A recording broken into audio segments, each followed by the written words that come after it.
Hello, my friends. This is Spencer Michaud, and today we are going to be talking about the astrology of February 2022. Thank you all for joining me today. I am seeing a lot of wonderful participation in the chat already, so if you are joining me from digital land here live, please say hi to me in the chat and let me know where you're stopping in from. We've got Bonnie coming from Santa Monica. Andrea is here from Croatia. Lynn is stopping in from Vermont, and Azur is here from France. So welcome to all of you and all of you that are listening in real time or sometime in the future. Hello, June, coming in from Maui as well. So we're going to go on a journey today. We're going to go on a deep dive of both Aquarius and some Piscean archetypes. We're going to explore the astrology of the entire month of February, split into 10-degree decanic sections of the journey of the sun. So I will explain some of the main themes associated with Aquarius 2, between 10 and 20 degrees of Aquarius, Aquarius 3, which is between 20 and 30 degrees of Aquarius, and then we'll do some things with the beginning decan of Pisces as well. So I'll break those down. I'll give you some of the things to look out for. We'll do an I-Ching and an animal symbol for the month. And and if you have any questions, feel free to put them in the chat box and I'll try to make sure I get to them. Just a little business before we get started here. If you would like to support the work that I do here, there is a little $ in the chat that's called a super chat or a super sticker. Those donations are always so much appreciated here. It gives me the time to do all this research with all these books that I have here. And I really am just so grateful for all of you who contribute in that way. I'm just happy that you're here, though. So another thing that you can do if you want to help out is hit that like button. And if you're not subscribed to the channel, make sure that you subscribe. I do have some offerings coming up. If you are interested in learning more about the decans that I'm specifically talking about here today, I do a really deep dive in these webinars that I've been doing, helping people to find meaning for these different signs within their own lives.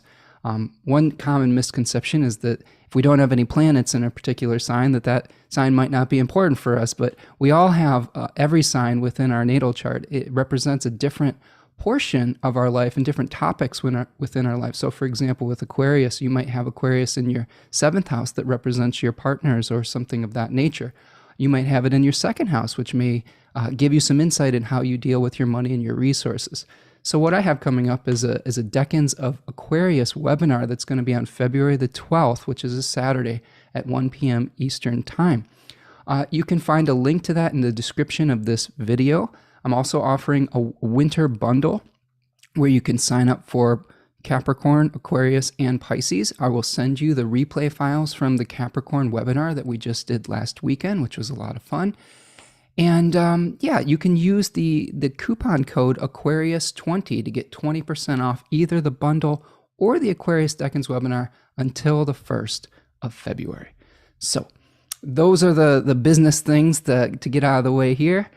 Thank you for your kind comments about the webinar there in the chat, Bonnie. I'm glad that people have been joining us. A lot of the people that join us on these chats here have been coming to the webinars, and it's been a really great community building experience for me too. We have a nice discussion about some of the myths and stories and personal experiences that people have with these particular placements as well. Okay, so that is what I've got on the business side.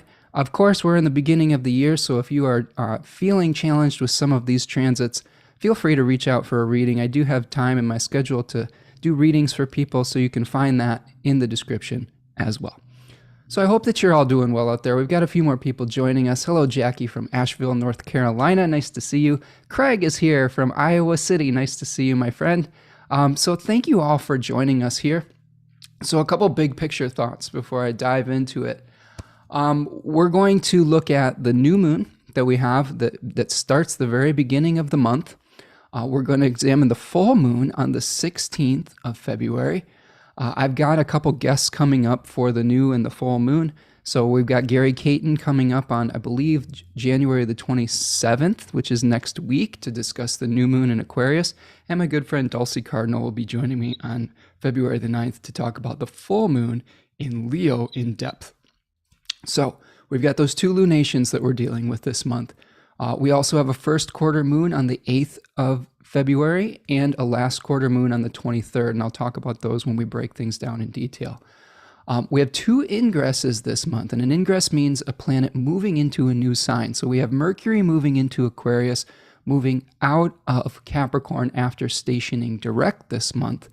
And then we have the Sun moving into Pisces. So just 2 planets changing signs. We do have 1 station. Station is when a planet switches direction, slows down and turns retrograde, or turns direct once again. So Mercury will be turning direct at 24 degrees of Capricorn on February the 3rd. And as far as those ingresses go, we've got Mercury moving into Aquarius on the 14th of February and the Sun moving into Pisces on the 18th of February.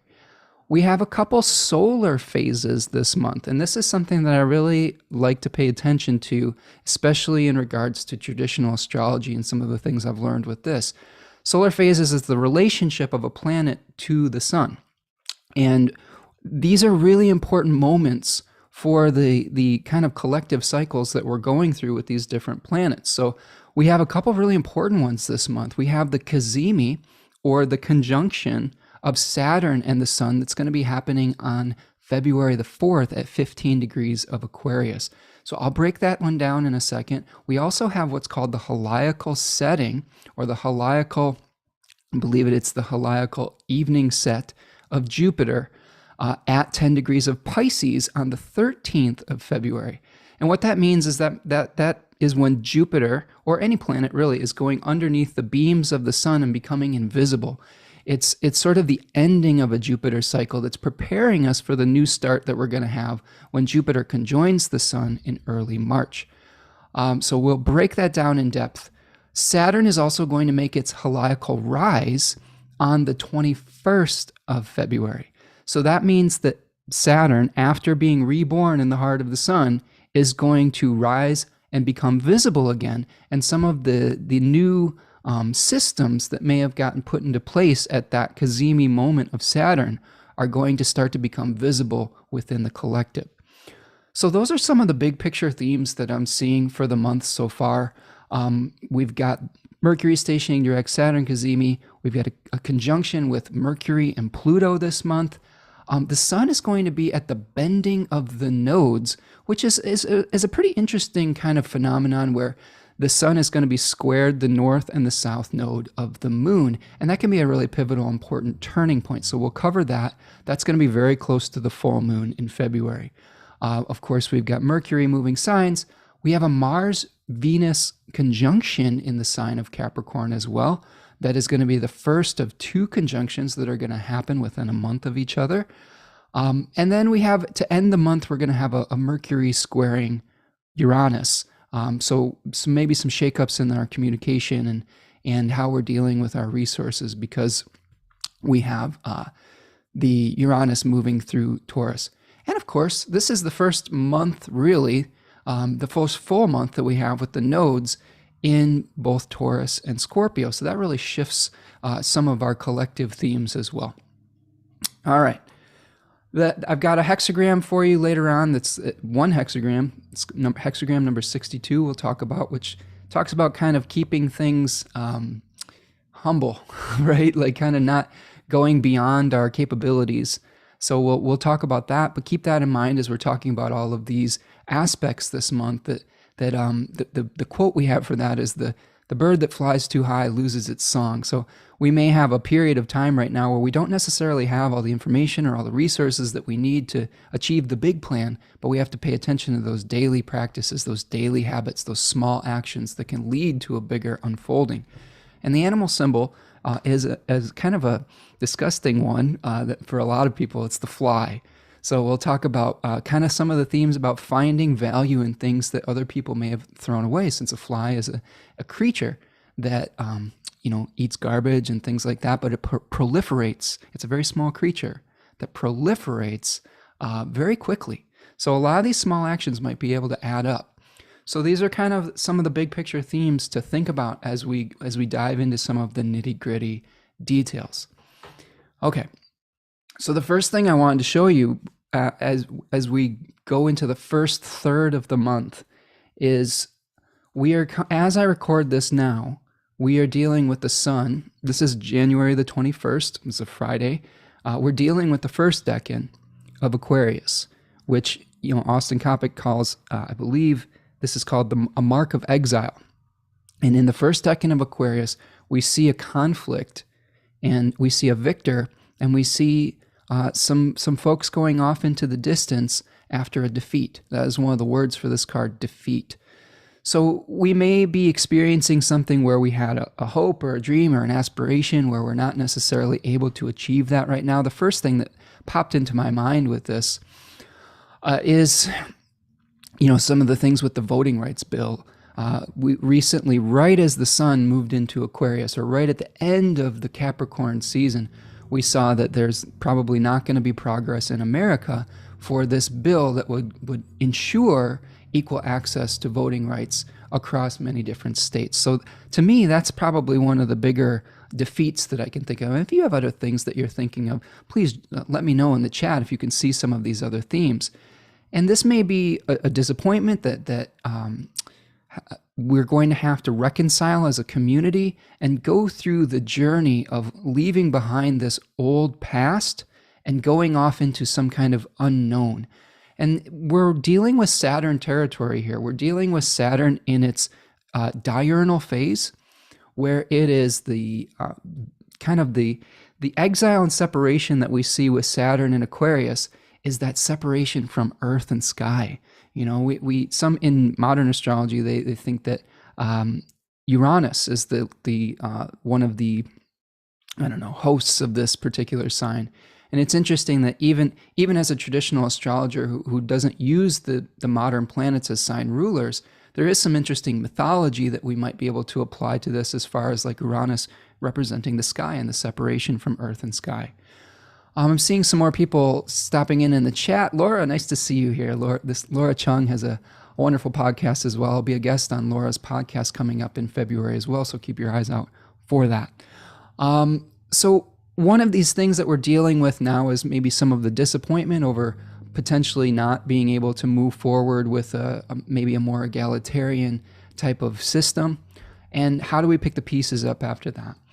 So we're dealing with, at the very beginning of the month, with a decan called Heaven and Earth in Austin Coppock's 36 Faces. And here we see the transition from this conflict to the Six of Swords, which is dealing with a transition point. So we have one of the new things that I've been exploring with the tarot and the decans, and I'll get into this in much more depth as we get into the webinars of Aquarius, the Decans of Aquarius webinar, is the relationship of the tarot with the Kabbalistic tree of life, the Sephira. So these are basically like chakra energy centers that are symbols for different types of divine energies that we may be trying to balance out and flow through. And in these particular cards, we have in the fives, the Sephira of Gabura. And Gabura is sort of this kind of like conflict, sort of the severity, extreme discipline, potentially a container for the limitlessness of Hesed that we saw in the fours of the tarot. And as we're moving into this first decan of February that we have here, we're moving into the sixes. And sixes are related to a Sephira called Tiferet. And Tiferet is the middle point of the tree of life. It is related to the sun and as a planetary energy, although this decan has rulerships it's a double Mercury decan according to the descending Chaldean order and the triplicity system. So we're trying to deal with this centralized quality where we have kind of the balance point between this conflict and then this leaving the known completely, this transition point.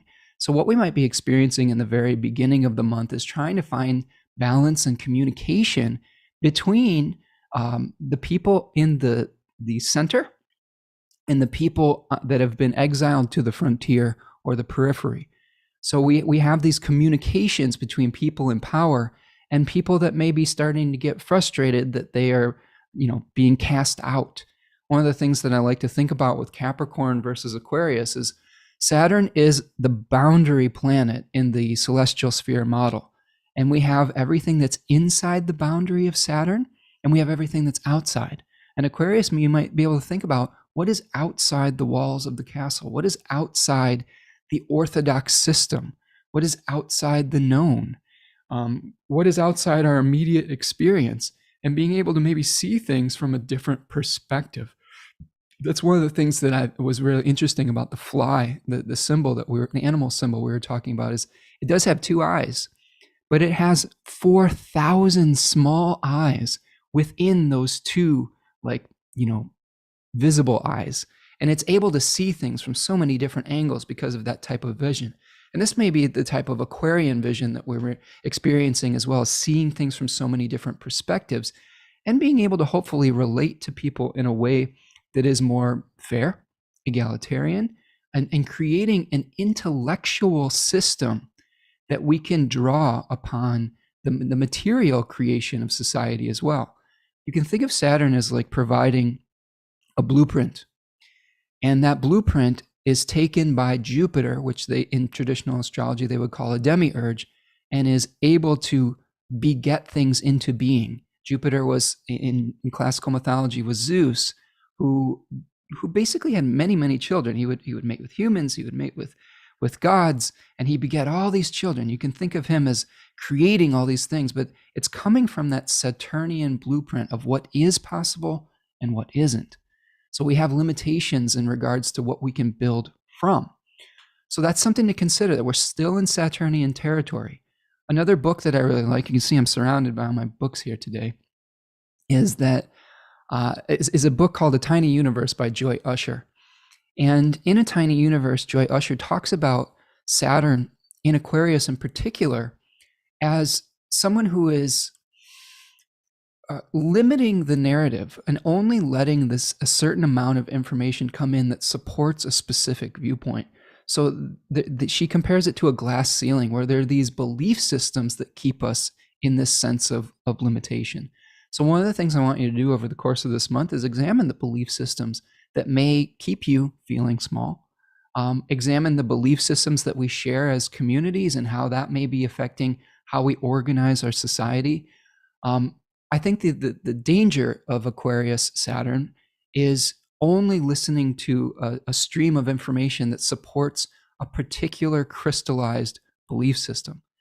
So you have to sort of open up to maybe multiple perspectives around this period of time, so that you're not just only listening to something in an echo chamber, because that kind of thinking can become really strong with Aquarius placements. It's almost like saying, I only want to see this point of view. And remember, Aquarius is a fixed sign, so there is a little bit of a stubbornness associated with it, but it's an intellectual stubbornness.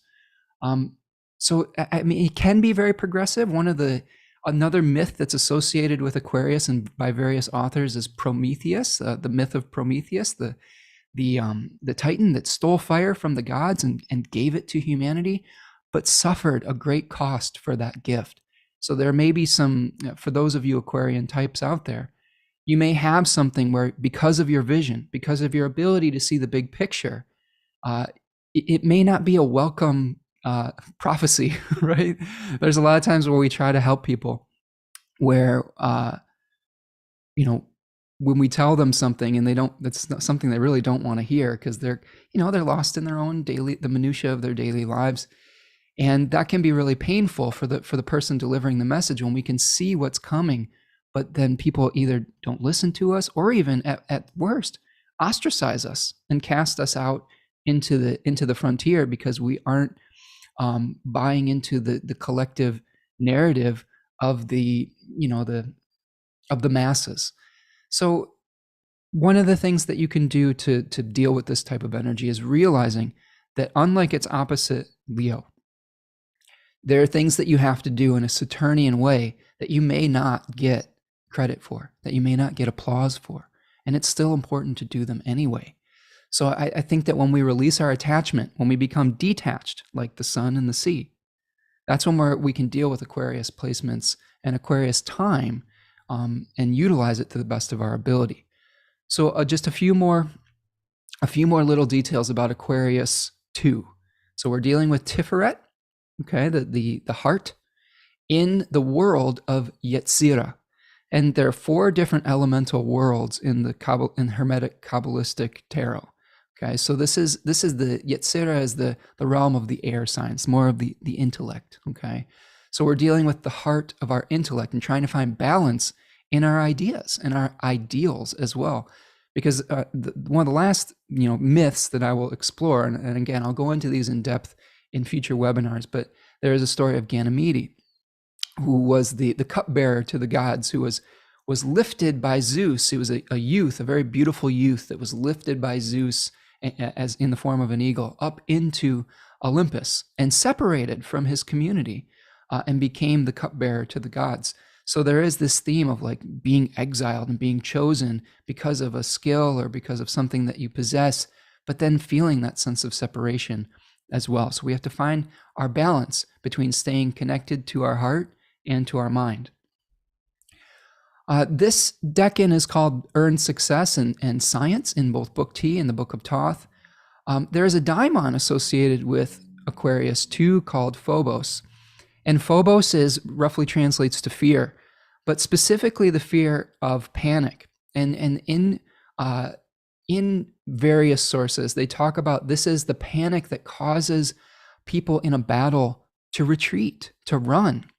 So we have to be careful during this period of time that we don't get so afraid by some of the larger term things or the larger scale things that are outside of our control, that we don't run in panic or in fear, that we don't retreat in a way that is undisciplined. So there may be a situation in our life where we may have to fall back and retreat, but we have to kind of see how we can do that in the most rational and disciplined way possible. Okay, so that's sort of the breakdown with Aquarius 2. Aquarius 2 is a bridge builder because it's a very heavy mercurial decan. We're building bridges between people, between the people in exile, between the people in power, between beggars and kings, sometimes they would say, between heaven and earth, between the idealized and the practical. So this is about liminal spaces and moving between the known and the unknown. So what I'm going to do is I'm going to share my screen, and we're going to go through some of the details here from February the 1st to February the 8th, while the sun is still in the second decan of Aquarius. So you can see right at the beginning of the month, we have a new moon. So very early in the hours of February the 1st, we have a new moon at 12 degrees of Aquarius, co-present with its host Saturn. So this decan that we talked about with Aquarius 2, heaven and earth, exchanges, liminal spaces, are going to be some of the very important themes we're going to be dealing with at this new moon. Now, the challenge that we have is that this new moon is in a fairly tight square, albeit separating, from Uranus in Taurus. So you remember I was talking about Prometheus earlier. Now, Richard Tarnas likes to think of Uranus as the Promethean principle as well. So there may be something where Uranus is throwing us for a loop at this new moon in Aquarius. And Gary Caton and I are going to break this down in depth on January the 27th. So please join me for that next week. I believe it's next Wednesday. But just some themes that we may be dealing with here. Mercury has just emerged, from under the beams. You can see that we have a separation of roughly 15 degrees between Mercury and the sun. So it's going to be turning direct very shortly after this period of time at this new moon. So we may be having some kind of conversation with people in authority, with people in power, because Mercury is very close to Pluto right now in the third decan of Capricorn, which deals with some of the administrative systems in our life. So we may be feeling like we have experienced this quote unquote defeat of the Five of Swords. And here now we're going to have to figure out, what does that mean? What does it mean for us to be able to put the pieces back together? Eventually, we will start putting these pieces back together temporarily in the third decan of Aquarius, which has a spirit or daimon associated with it named Osiris. And in the story of Osiris, Osiris was split into many pieces by his brother Set and scattered all over the countryside. And eventually his wife Isis had to collect all of those pieces and mate with that form of Osiris to beget the son Horus. But this was not a permanent collection. Eventually Osiris had to go back into the underworld and become the lord of the underworld. So there is something about this sign where we may be collecting information, we may be collecting data to be able to move on. I think this is something that is important with our Aquarius placements, is we're really trying to figure out what is the new idealistic vision that we're going to start building from when we move into like, Pisces or something like that, where Jupiter takes over in power and starts to beget from that particular blueprint. So this new moon, square Uranus, there may be some kind of material disruption, since Uranus is at 10 degrees of Taurus in the second decan of Taurus, which has to do with our physical routines. So there may be something that's disrupting our routines, where we need to pass from one reality to another.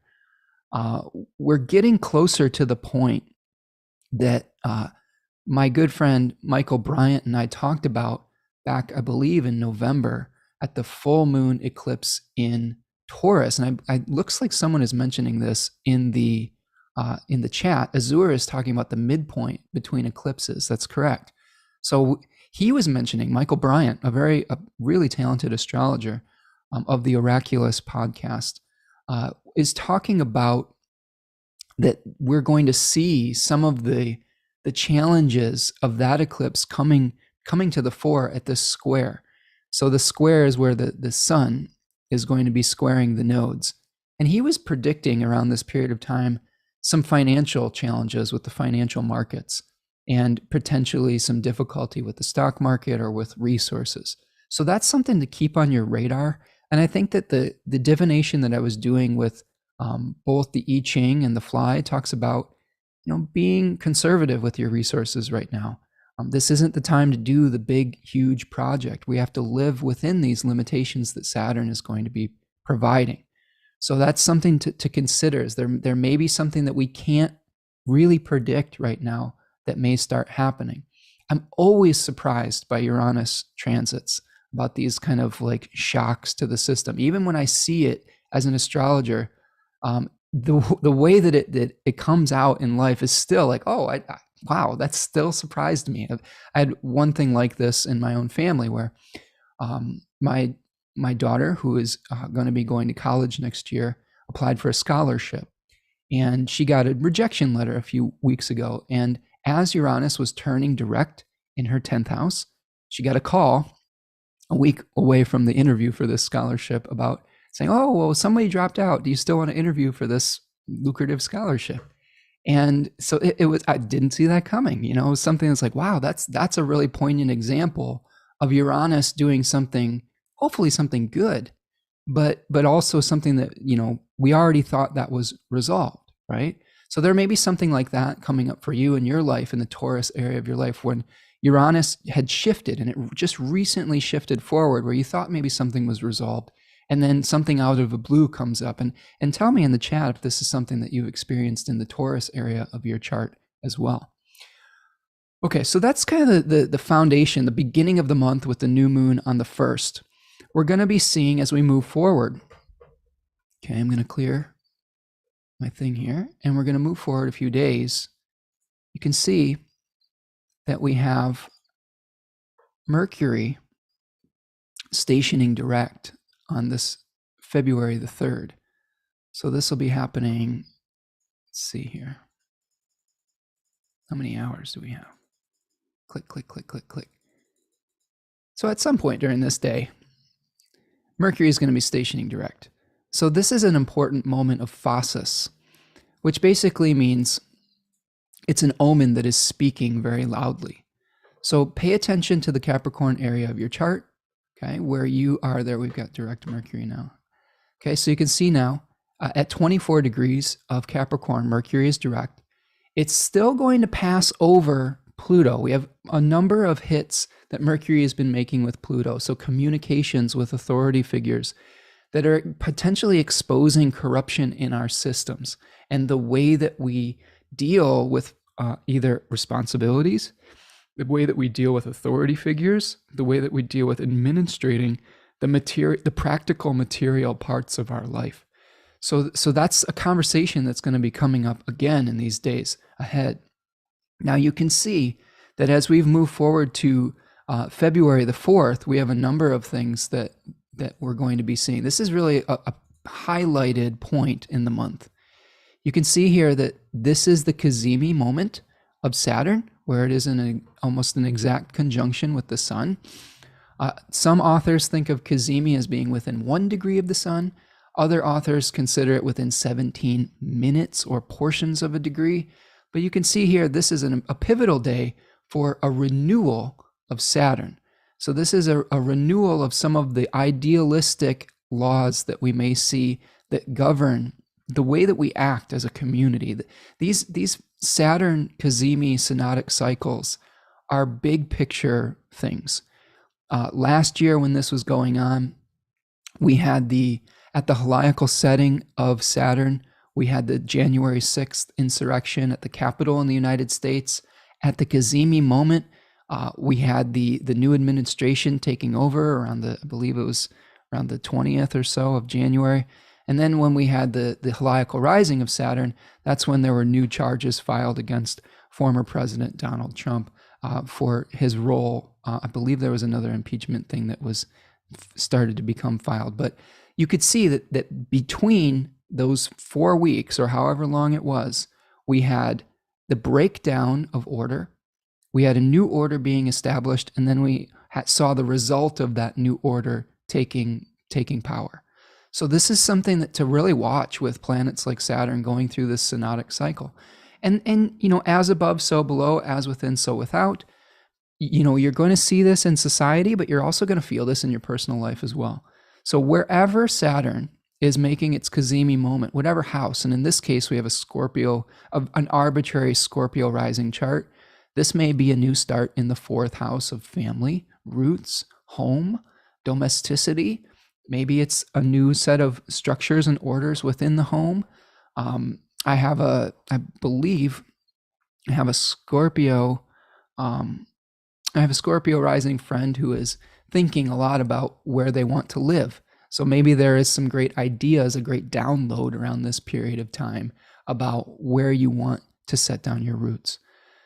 So that's what we're dealing with on the 4th with Saturn cazimi, the rebirth of structures and laws, but also maybe, the awareness. The sun brings us awareness and shines light of some of the new limitations and structures that we have to work within. That's really what laws are. They're structures and limitations. And they're necessary. Without some of the laws that we have, we would just have chaos. So Saturn plays a specific role. And a lot of Saturn's goal, I think, is balance. Because Saturn's exaltation is in Libra, Saturn reduces that which is excessive and increases that which is lacking. So really, we're trying to come to an equilibrium point by creating these structures to contain our passion, to contain our limitlessness on some level. It's a dance, really, between Saturn and Jupiter on that level. Okay, another thing that we're going to be seeing on this day is a sextile between Mars and Jupiter. Okay. So if we get rid of this cazimi for a second and focus on those two planets.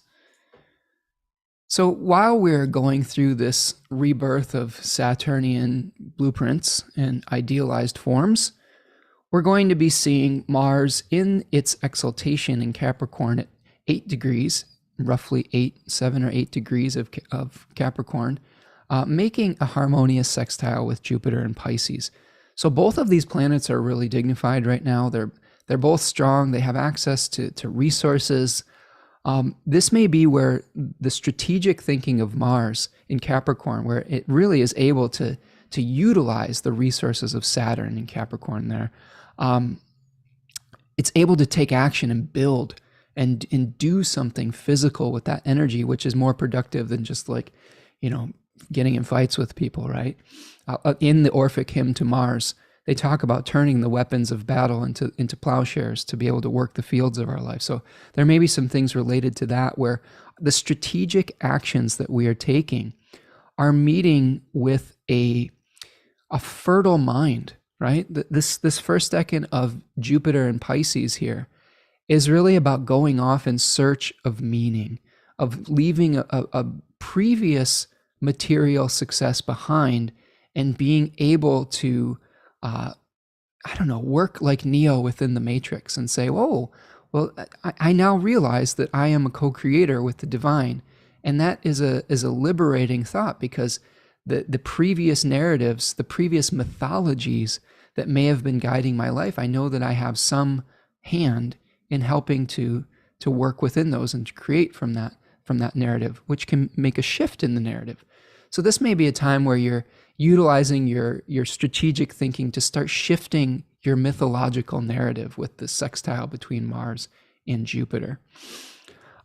Especially in regards to place.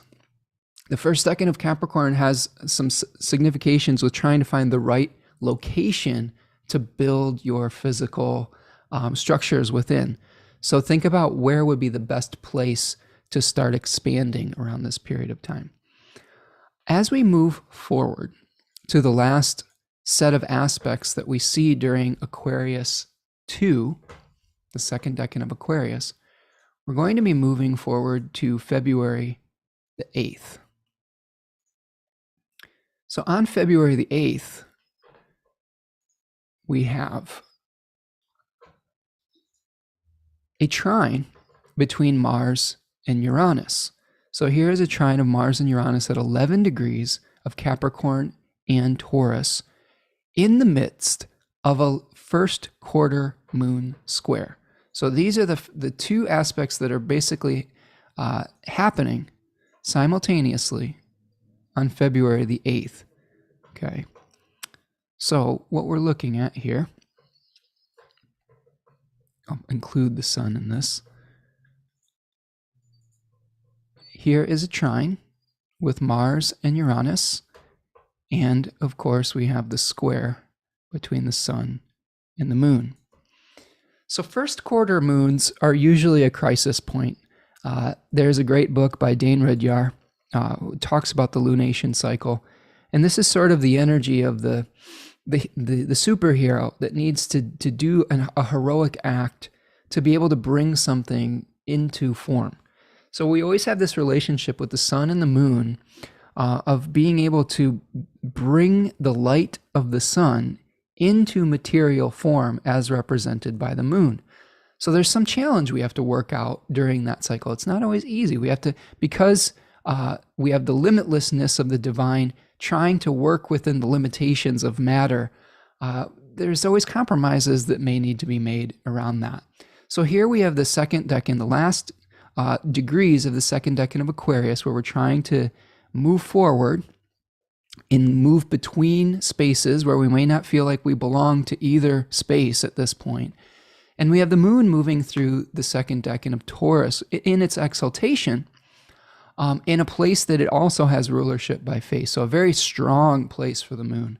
So we may be trying to work through some challenges of bringing something into being from the ideas that we get from journeying to the frontiers of our mind, of thinking about things outside the box. So I think the tension that we may have here is between doing things the way that we've always done them and trying to do something in a new, innovative way. And that can be painful sometimes because we're creatures of habit most of the time. Now, the trine between Mars and Uranus should help us to be able to figure out new practical ways to be able to build within these new requirements that we have. So Mars has since ingressed during this day, into the second decan of Capricorn, which is more associated with the actual building process where we need cooperation from multiple facets of our life. In this card, the Three of Pentacles, we see the artist, we see the clergy, and we see someone from the state. So we're trying to balance out the budget, the meaning that we're creating, and the beauty of it. And Mars is going to be trying to take all those things into consideration and trying to work with these resources that Uranus is providing in Taurus, but they may be unorthodox. They may be Promethean. They may be something that we're not used to. So again, this is one of those crisis points where it's very important to really think with your fly eyes, with those 4,000 little viewpoints, to be able to see if you can do something in a new way. Because a lot of the times, the suffering that we experience as human beings comes from trying to paddle upstream. And I think that this also brings in the themes of this Six of Swords card is, can we work with the currents of our life rather than trying to fight against them? Because we can exhaust ourselves trying to paddle against the current. And that's one of the main things about Taoism and the philosophy of Taoism is coming into alignment with those natural cycles and flowing with life rather than fighting against it. So that's really the last aspect that we're seeing here in the second decan of Aquarius. So what I'm going to do now is I'm going to stop my share for a second, and if anybody has any questions, this is a good time to ask them. Remember, I'm on a 20-second delay here, but I'm going to start showing you some of the themes with the third decan of Aquarius. My notes that I have here, these are my crazy notes, my very Virgo stellium notes that I have. I have a Jupiter, Mars, and Saturn all in Virgo. A lot of people mistake me for a Virgo sun. I'm actually a Cancer sun with a Taurus moon. But what we're looking at here, I hope you're doing all right out there, everyone. What we're looking at with the third decan of Aquarius is the Seven of Swords. And here we see a figure that is looking over his shoulder, carrying 5 of the 7 swords with him and kind of sneaking away from an encampment. And this card is called the Knot by Austin Coppock. It is associated with a sephira called Netzach, Netzach. And here we're dealing with Netzach and Yetzirah. And this is a sephira that has to do with endurance, with mastery. Some of the words, the themes, it's very difficult to put tangible words to a divine ideal. And some of these words they're multifaceted, right? But I see this as the endurance needed to be able to stand our ground. And this is related on the tree of life. On the tree of life, you've got 3 pillars, right, left, and center. The last one we just dealt with was Tiferet, which was in the center. Here we have the right side of idealism, right? And we're going to be working with form on the other side, the pillar of form, versus, I believe, what is the other pillar called? It's basically the ideal realm. I'll remember it in a second. But when we're dealing with Netzach in Yetzirah of air, many of the authors that I've been reading talk about maybe having difficulty enduring, having difficulty standing our ground. You could see the third decan of Leo has a figure that is standing on top of a hill and defending his turf. And these are some of the themes we're going to see in the full moon that we see during this period of time. This period of time is going to be between the 8th of February and the 18th. So we're dealing with 20 degrees Aquarius to the end of the sign, okay, until we get to Pisces, the beginning of Pisces. So Book T, because of maybe this challenge of not being able to stand our ground, calls this card in this deck an unstable effort. The Book of Thoth calls it the Lord of Futility. So we have this energy that is a little bit in flux. And remember I talked about earlier that we have the daimon associated with this from 36 heirs of the zodiac. It's called is Osiris. Remember Osiris, just to give you a little bit more on that myth, and again, I'll go into this in depth in my Decans webinar, but I'll give you guys a preview here. So Osiris was the husband of Isis in Egyptian mythology, and the brother of Isis became jealous. His name was Set, and he murdered Osiris. and locked his body in this like coffin and buried it underground in a tree. A great tree grew up around it. And eventually Isis went and on this great journey to find Osiris.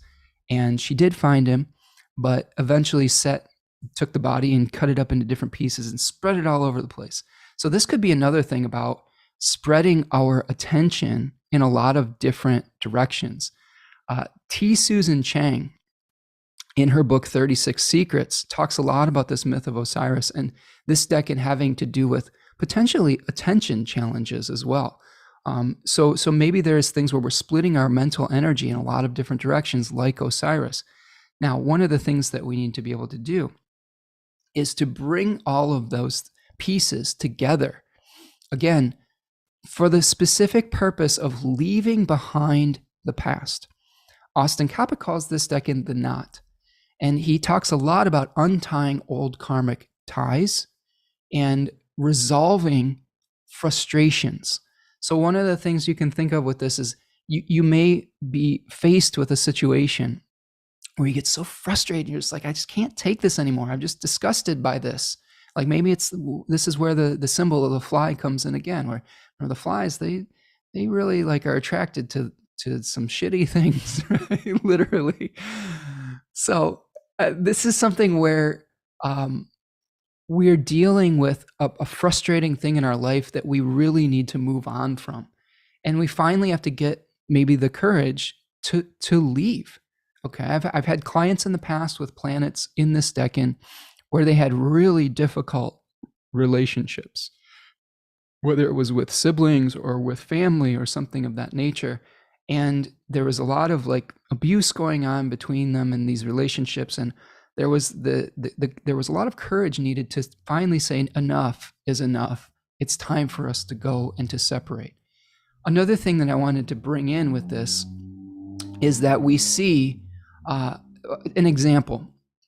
The Olympics last year, the Summer Olympics, we had a full moon that is connected with this full moon that we had, that we have coming up in the, what do we have this, on the 16th of February, where we had a United States Olympian, a gymnast named Simone Biles, who was having some difficulty with her mental processing when she was doing some of these very, very difficult these aerial moves. And she was experiencing something called the twisties, where she was feeling very stressed with the pressure, and that was making it very difficult for her to perform.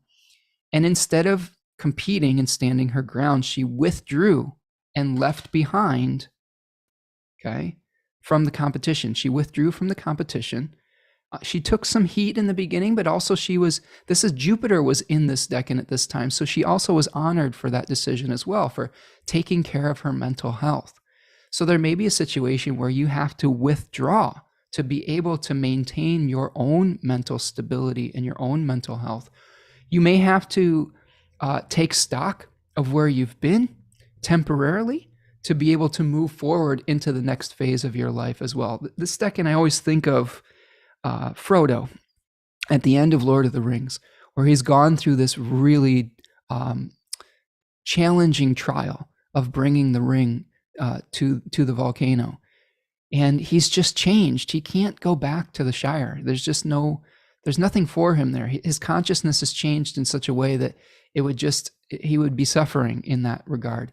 So he retires to the west, to this new land. And I'm just picturing him going off into these ships and finally leaving the known world behind completely, because his consciousness has shifted. So there may be some situation in our lives, especially in the Aquarius place of our life, where we just need to take stock of where we've been and finally move forward into the unknown and take the leap. We may have to retreat. We may, because of the realization of a frustration that just isn't working, we may have to start leaving something behind entirely. Okay. Detachment is really the word that I can think of with this. That's why we talk about the objectivity of Aquarius. Aquarius is a difficult sign. I think modern astrology sometimes does it a disservice by thinking about it as this. It's just this innovative, new scientific type of sign, which that is also true. It can be true. I mean, Aquarius can also be very conservative. I mean, Ronald Reagan was an Aquarius. And think about the new systems that he put in place. Reaganomics, which was a very conservative system, but changed the fabric of the 80s completely as far as how we dealt with the distribution of wealth. You've also got some other people in Congress. We've got Paul Ryan is an Aquarius. Dick Cheney, okay, the person who was pretty much in power when George Bush Jr. was president. All these are Aquarians. So don't mistake progressive for Aquarius. Sometimes Aquarius can still be having some of these conservative Saturnian values. But the key is that seeing the big picture and sometimes trying to control the intellectual narrative. All right. So in this time of solar awareness of our karmic entanglements that we're trying to detach from, we're going to have a number of different aspects. So let's go back to our chart, and I'm taking a look at the chat here. We've got some nice comments from my friend Dimfy in the Netherlands. Hello, Dimfy. Loving the examples and comparison. Thank you very much. I love bringing in some of these stories from the collective. These are our mythologies. Things like Frodo and the Ring are our modern mythological themes. And when we can connect these things with those modern tellings and with these ancient sources, that can really bring a lot of meaning into our life. Laura says Novak, the tennis player who was deported from Australia, different reasons for withdrawal. Absolutely. So he experienced a defeat, right? He had a set of belief systems that weren't in alignment with the system in place. I believe it was in Australia. Yeah, in Australia. It had to do with vaccination and things like that. And he had to withdraw from a competition because of his beliefs. So that you can see sometimes we have to withdraw because of something where we experienced a humbling or something of that nature as well. It's not always a fun reason for withdrawal. Oftentimes it's very difficult. We're running up against a limitation, and sometimes it's a mental limitation, not even a physical limitation. Bonnie says also all the media deregulation that Reagan did, very, very much an example of your point. Exactly. So like kind of like changing the structure of society completely is a very Saturn and Aquarius type of thing as well, where we're dispersing the solid things that supported us in this, kind of decentralized type of fashion. Okay. And thank you, Prudence, for your compliment. Prudence is enjoying our talk here today. I'm enjoying all of you as well. If you're enjoying this show today, make sure you hit that like button. If you're not subscribed to the channel, subscribe. And thank you so much for spending time with me today. So I'm going to share the screen again, and we're going to talk about Aquarius 3 and some of these aspects. Okay. So we're looking at the time period between February 8th and February the 18th. Now, the first thing that we notice is we are dealing with the first quarter moon phase, and we have a waxing moon in this period of time. We just had the square that I was showing you, and you can see the moon continues to wax. And as we get to February the 11th, here's our first exact aspect. We have the conjunction of Mercury and Pluto at 27 degrees of Capricorn. So this is the third of 3 conjunctions that we've had within the last 2 months. The first one we had was originally when Mercury was direct at 25 degrees of Capricorn on the 30th of December. We had the retrograde conjunction of Mercury with Pluto at 26 degrees of Capricorn on the 28th of January, which as I'm recording this is still coming. And then this is the direct version, the second direct version at 27 Cap. So we've been dealing with these themes for quite a few months. We've been negotiating Hermes, Mercury, with the power structures, Pluto in Capricorn 3. So this may be the time where we're finally, negotiating the right type of deal with authority figures, where we're finding out how to organize the system correctly after many painful conversations. I don't know about all of you, but in our household, we've been having a lot of reorganization with our how we relate to with one another, especially with the systems of the household.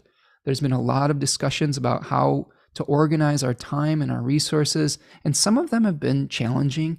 I have a daughter that recently became an adult, so there's a lot of renegotiations that happen when you have a kid that becomes an adult, and all the things that change in your relationship between parent and child. So, I think the key with Mercury and Pluto in this decan is honest and clear communication, keeping your wits about you, not trying to manipulate the other, not trying to hold power over the other, but relating as equals. This can lead to this aspect can lead to a little bit of a mental fixation as well, an intensity of communication and thinking. And we may be finally just starting to resolve some of the tension that we experienced in the previous conjunctions of Mercury and Pluto. So put on your get along hats, have a material discussion. Like, one of the things that just comes to mind is like teaching a young person how to deal with a budget, right? Like, this is something like when you turn 18, maybe you have more access to some resources that you wouldn't have when you were a minor. And how do you learn how to deal with those things properly? How do you manage that material resource that you have? How do you learn the skills of delayed gratification, of only spending within your means, or things like that? Those are all discussions like I've been thinking about and relating with my daughter, but you may be having things similar in regards to your life as well. So that's the first thing that we see in the Sun in Aquarius 3. As we move forward to the 12th, on the 12th, there's a really interesting phenomenon that happens, and I'll talk about these two things together on the 12th and the 13th. Okay, so recognize these things are happening fairly simultaneously. What we're seeing is Jupiter moving under the beams of the Sun. So I'm going to see if I can draw that circle here for you. So the arc of distance between Jupiter and the Sun is about 15 degrees around the 12th and 13th of February. We also see Jupiter shifting into the second decan of Pisces, which brings with it slightly different themes. In the first decan of Pisces, we had a figure that was leaving the material world behind because of a sense of dissatisfaction. That was a Saturn-ruled decan, in search of maybe a higher purpose or meaning. So the first few degrees of Jupiter in Pisces, we maybe, we experienced this loss throughout the Jupiter and Aquarius things, and now we're surrendering to our emotions. This is associated with the Sephira Hod, which is talking about surrendering to spirituality. So we've gone through a surrendering where we just couldn't keep something together again, like Osiris. And now we're moving into the second decan, which is really one of the more positive decans of the entire system, where you have the Nine of Cups, which a lot of people talk about this as the Make-A-Wish card, or the Make-A-Wish decan, where we see a figure that is sitting almost kind of smugly in front of 9 cups. We also can think about this decan as being one related to overestimating our abilities, so you have to be careful with that. But this is associated with Yesod, which is the moon Sephira, but this is a decan associated with Jupiter in particular. Okay, so what we're trying to do when we're talking about these different planets related with the decans is we have planets related to the Kabbalistic tree of life and the different energy centers, and we also have planets that are related to the decan systems themselves. So we're dealing with a Jupiter-ruled decan in a Jupiter-ruled sign in a Sephira related to the moon, or a birth channel. So this may be where something is starting to birth. We finally have found an ideal that is worth sacrificing for, that is worth creating. This is like Neo waking up in the Matrix and like, oh wow, I know Kung Fu, like where he starts to like really understand that he is in this virtual reality, and that he can start to manipulate it slightly. Now, the only challenge with this is that since Jupiter is going underneath the beams of the sun, which is called the heliacal evening set. The reason we say that is because this is the last couple days that you'll be able to see Jupiter in the evening. Like if we shifted this chart all the way over to the western horizon, you'd see Jupiter right around here, and it would be visible at night. But now it's not visible at night. It's going into the underworld to be renewed. And in medieval or Renaissance astrology, they were thinking of this as a person taking to their sickbed. So this is the end of a Jupiter cycle. So what I want you to do at the heliacal setting of Jupiter is I want you to think about both the Pisces and the Sagittarius areas of your chart. Okay, so these are the two areas of our chart that will be affected by this. And I want you to think about what is ending and how can you utilize your emotional strength to figure out how to create anew when Jupiter makes its conjunction with the sun on the 5th of March. So this is going to be a time when things could be slightly destabilized in those two areas of your life, but it's for a greater purpose. It's because Jupiter is going and getting a new download from the sun, and a very powerful download this time because Jupiter is going to be in Pisces. It's going to have an amazing ability to manifest a dream, so think about your dreams. Pay attention to your dreams, your literal dreams when you're sleeping. Pay attention to your mythological dreams when you're thinking about how to find meaning within your life, because this is a great time to rewrite the narrative that you are working within, to rewrite the stories that are inspiring your life right now. We all have both positive and negative stories that guide our decisions. And this is a very powerful time to rewrite many of those narratives, to release the old story and to start to write a new one. Okay? My cautious Cancerian Taurus moon warning is be realistic about what you can achieve at this period of time. The I-Ching specifically said for this month that you need to stay humble, and it's better to take care of the details than to think of something huge right now. I will say that you do a lot of small things, they can turn into a great accomplishment, but you have to show up every day. You have to be consistent. Think of the fly. It's a very small creature, but it lays, eggs in one place, and they multiply very quickly. So through some small act, it can turn into this huge infestation. Okay, so think. I don't know if I want you to think of your dreams as an infestation, but maybe you could think about like planting some seeds. Planting your baby larvae in a giant fertile pile of shit, and then creating some beautiful stinky dream from that. I know it's not the most beautiful imagery, but I hope that you'll get the idea, right? And I think that one of the keys with Aquarius season is finding value in things that other people would discard. So maybe you can repurpose something into something new. Maybe you can take something that someone else has discarded and breathe new life into it, okay?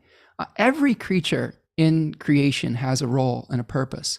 And one of the fly's roles is to break down old matter. I mean, they are laying their eggs in old decaying forms so that they can, basically return that fertility to the earth so it can be repurposed to something else. So even though they're annoying and we may find them disgusting, because as living creatures, we sometimes have a fear of death and we have a fear of decay and disease and things like that. But everything has a purpose within the unified field of life. Okay? So that's what we're dealing with the heliacal setting of Jupiter preparing for the renewal on the 5th of March. It's the beginning of the lying hidden phase. That's what we call a planet when it is underneath the beams, and the end of a Jupiter cycle. But again, we've got a really interesting new moon coming on March the 2nd that's going to anticipate that Kazemi moment. I mean, there's some really good stuff coming at that new moon. There's some challenging things with some squares to Uranus next month, but we'll save that until we get to it. But recognize that the seeds that you're planting, be willing to dream big right now, but recognize that there's still social limitations that you're working within. So this is a great time to journal, to plan, to just think about, what if you didn't have all these restrictions? What if things started getting quote unquote back to normal, or we figured out what the new reality was? You don't necessarily have to act on it right now. This is one of the things I love about studying the I-Ching and Taoism in particular, is a lot of the times you have limitations in your life. You have boundaries. You have these things where we have to do what is important for the greater good, give some things up, but you can prepare for your return. That's when you live cyclically, you can prepare for the new start. And winter is a great time to do that. It's a time of scarcity. It's not necessarily a time to go take a cross-country journey because it's cold. If you're in the Northern Hemisphere, there's not a lot of food growing places. You might go hungry, you might starve, you might freeze to death. But it is a time to marshal your energy and your resources, to be frugal, but also to think about and reflect on where you want to go next. It's a great time for reflection. Okay, if we move forward to the 14th, February the 14th, happy Valentine's Day, everyone who celebrates this weird Hallmark holiday. I'm not a fan of Valentine's Day.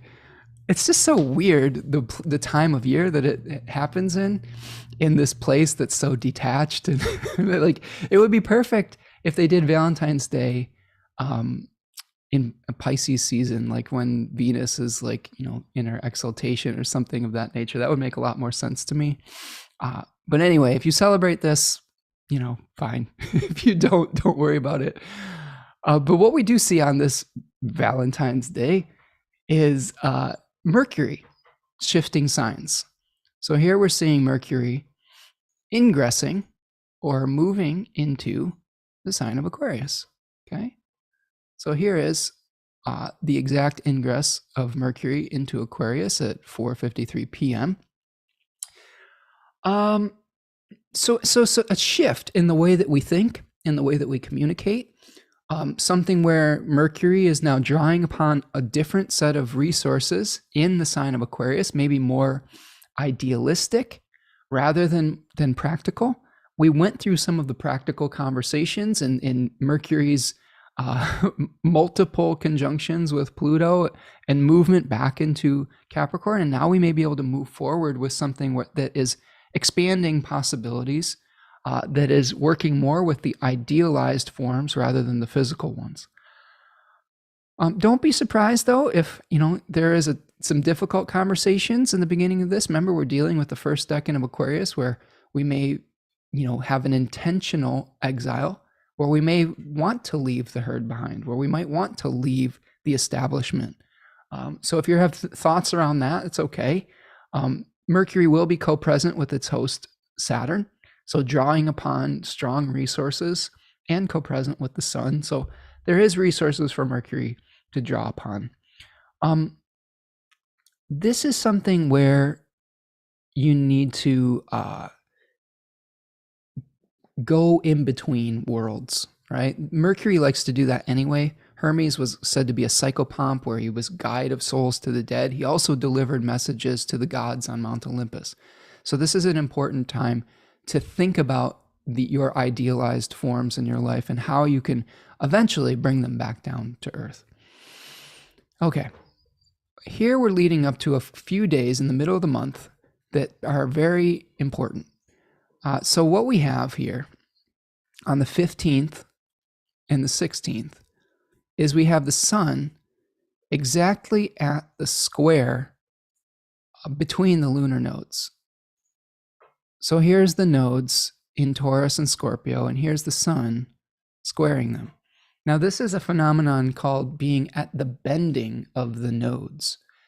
So what does that mean?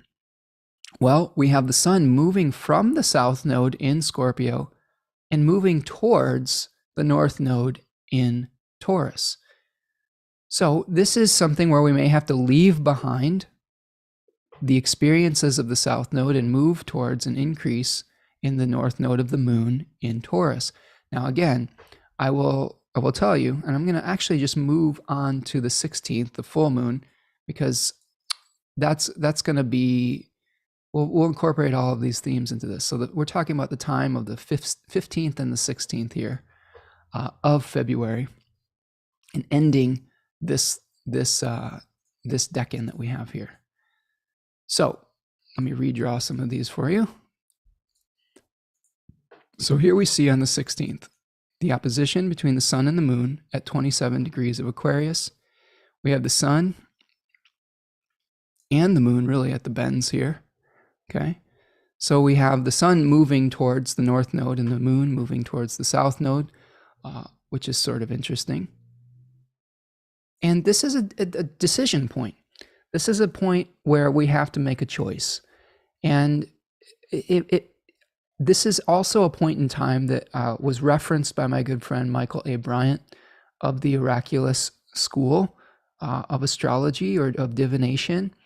And he talked a lot about financial markets and the disruptions that we might see with some of our resources. Now, one of the things that I think about with the nodes is the nodes are going to shake up the areas of life that they are moving through. And the North Node right now is now co-present with Uranus and Taurus. It's in a decan of Taurus that is related to natural disasters, unfortunately, with things that threaten the crops in the field, with accidents that just aren't really our fault, that we just have to have patience through. So there may be things like supply chain issues around this period of time. There may be marketplaces that kind of go a little wacky around this period of time. And it may require us to leave something in the past and move towards a new reality. And just this disruptions is something I'm thinking about.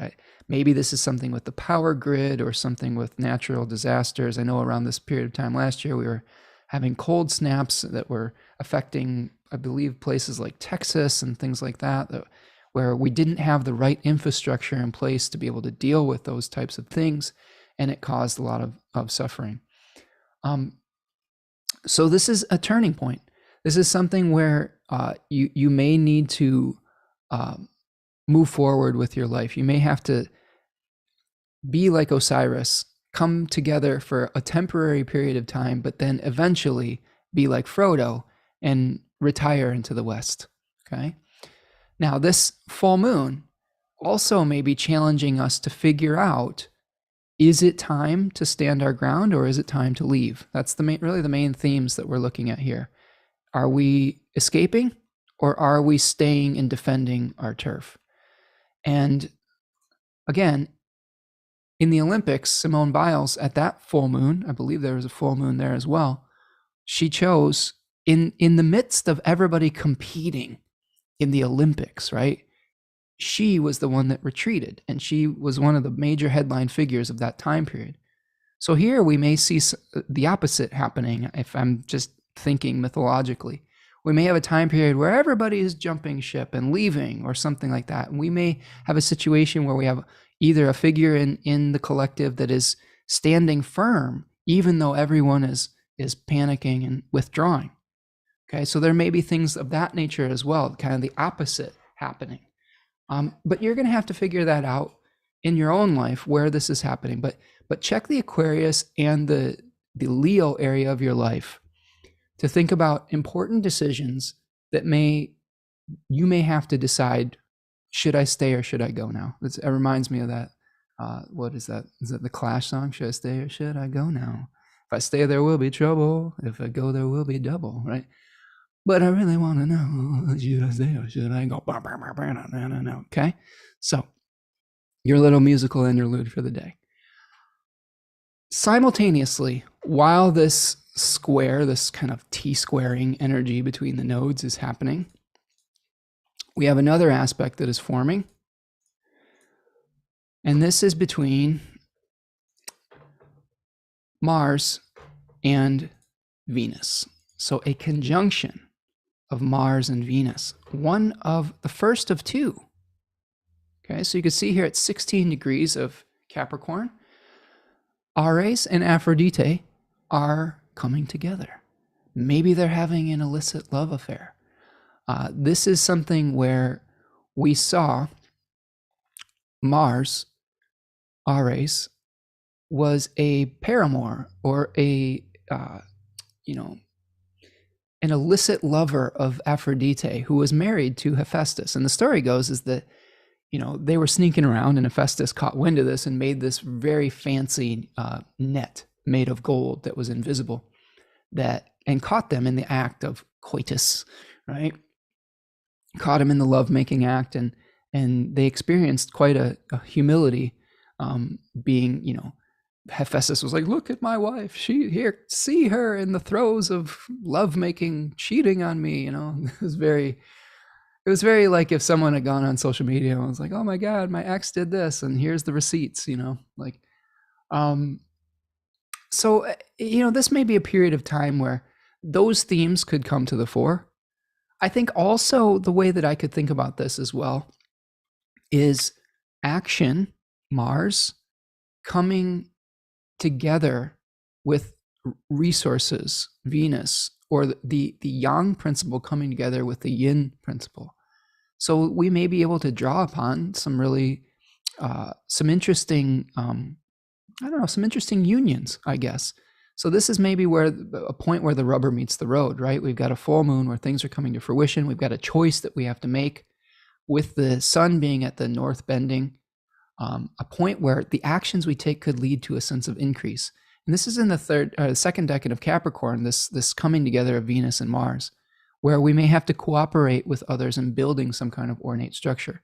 Again, the challenge with that decan, and I talked about this at length in my Capricorn decans webinar last week, which is available, by the way, in the store of my website, spencermichaud.com, if you missed it. Shameless plug over. It is important to not think that you are building something that is spiritual only via material means. The hubris of doing a very ambitious project can lead to an extreme humbling in that decan. So I want you to be aware that some of the themes of that decan are projects that can't possibly be fulfilled. And you may be experiencing this with Jupiter, in this decan of like overestimating your abilities, and it's in a whole sign sextile with these two planets. Again, the I-Ching was very clear. There was no changing lines in hexagram 62 that said, the bird who flies high loses its song. Stay low right now. Take care of your daily responsibilities. Yes, you will be able to move forward eventually, but this is not the time to take your life savings and, invest in a pyramid scheme.